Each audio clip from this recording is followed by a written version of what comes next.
নমস্কার, আবার চলে এলাম তোমাদের কাছে একটা লং ভিডিও নিয়ে অনেকদিন পর। কেমন আছো? চলো, আজকে আমি রান্না করব দেশি মুরগির মাংস। শীত তো চলে এসেছে, এবার ধরো দেশি মুরগির মাংস, দেশি মুরগির ডিম এইগুলোই বেশি চলবে। তো আজকে আমি দেখো দেশি মুরগির মাংস এখানে নিয়েছি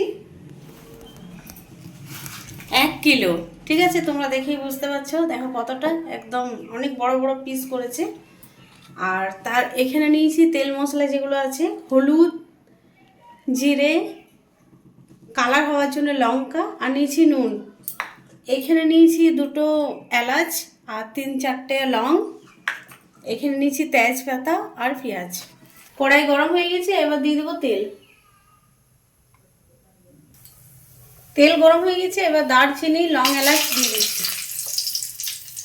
দিয়ে দিচ্ছি 2টো তেজপাতা, দিয়ে দিচ্ছি পেঁয়াজ,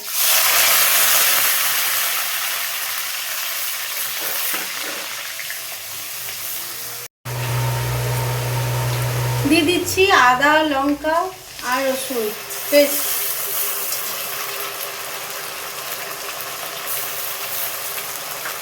একটু দিয়ে দিচ্ছি জিরে গুঁড়ো,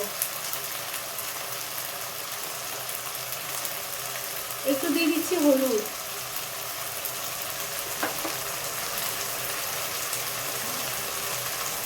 দিয়ে দিচ্ছি কাশ্মীরি লঙ্কা।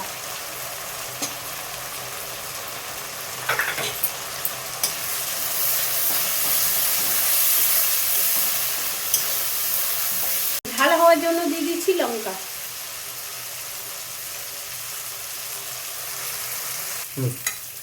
মশলা আমার ভাজা হয়ে গেছে, এবার দিয়ে দেবো মাংস।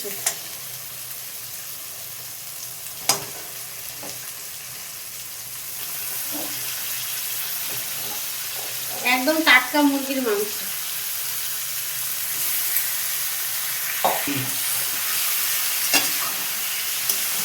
এবার মশলা দিয়ে একদম ভালো করে আমি নাড়াচাড়া করব।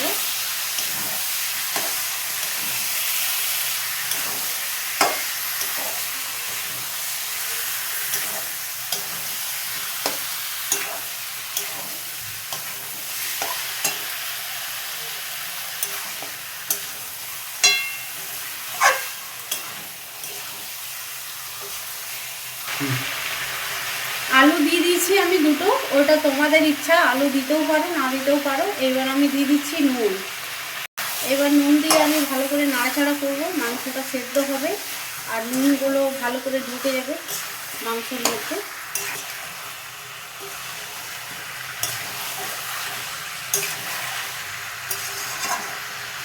একটু দিয়ে দিচ্ছি চিকেন মশলা।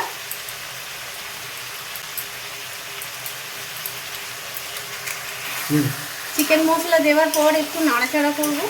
দেখো নাড়াচাড়া করতে করতে দেখো কালারটা, দেখো মাংসর কালারটা দেখছো বন্ধুরা, দারুণ হয়েছে না? একবার আমি ঢাকা খুলে নাড়াচাড়া করে নেব।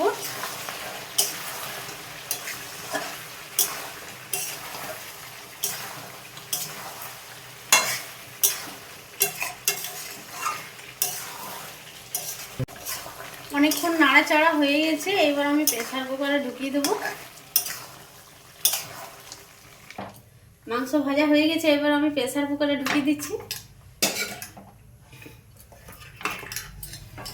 কালার দেখছো?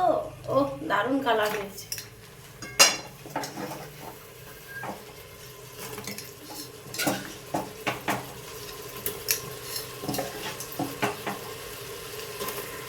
দিচ্ছি,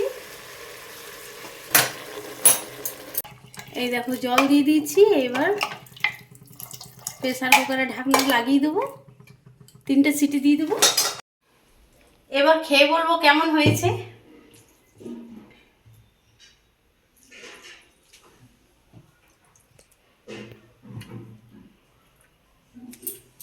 দারুণ লাগছে, একদম মনে হচ্ছে মাটন খাচ্ছি।